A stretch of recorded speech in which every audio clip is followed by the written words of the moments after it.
Hy sê Oosterfans, ek het jou weeklikse voorskou vir 12 tot 16 Januarie 2026. Lenae is hopeloos te gretig om by die kansel af te stap en Bridget beland in die moeilikheid. Dis Joke en jy kyk nou na TV praatjies. As jy niet is, welkom en as jy 'n ou vriend is, welkom terug.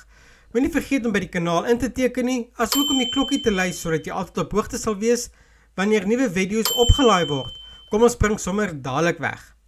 Maandag 12 Januarie 2026. Bridget beland in 'n moeilike situasie tydens die eerste uitsending van haar en Justin se program. Wade kry 'n nuwe geleentheid uit 'n onverwagse oord en Angie ontmoet Tristan se ouers. Dinsdag 13 Januarie 2026.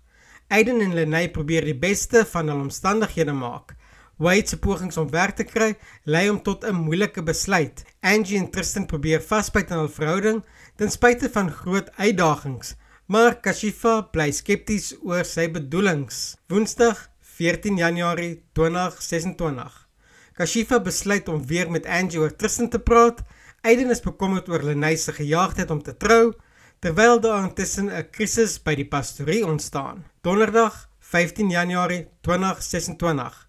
Lenae is steeds druk besig om hul troue te beplan, maar Aiden voel dit gebeur heeltemal te vinnig. Bridget stap weer in Cecilie se skoene en Kashifa vlieg Tristan in. Vrydag 16 Januarie 2026. Tristan laat Frankie Kashifa se karakter bevraagteken, terwyl Sia raad soek oor sy gasvrou.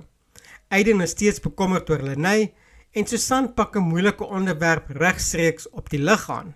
Dit was jou Suidoosters voorskou vir 12 tot 16 Januarie 2026.